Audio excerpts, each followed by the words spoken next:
Anyway, I also like HG Tutor's content because it it has explained so much about narcissism that I studied narcissism in the workplace. I studied workplace bullying for a really long time. I have seen a lot of narcissism show up in that specific environment, but I hadn't ever really studied narcissism kind of like just in life in general. There, of course, is some overlap between the two, but because I'm an organizational psychologist, that's what I just focused in on.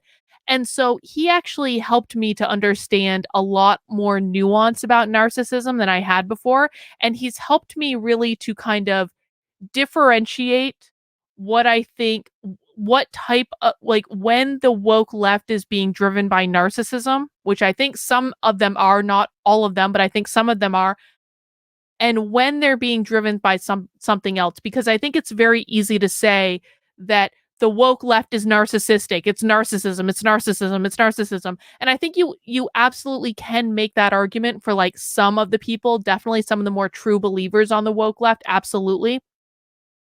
But I also think there's much more nuance to it, and I think sometimes people on the woke left, they do things that a narcissist would do, but they do them for different reasons, like completely different reasons.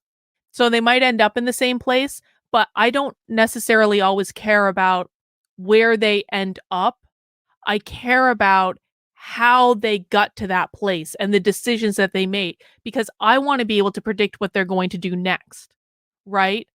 And I want people to understand this. Like, if you want to know what someone is going to do in the future, because a lot of times we joke about the Carlin is right tip jar, and things like that. And I try to teach you guys like how I predict this stuff and how I know what people are going to do. If you want to know what someone's going to do in the future, it's not enough to know what they've done in the past. You have to understand the motivations behind what they did.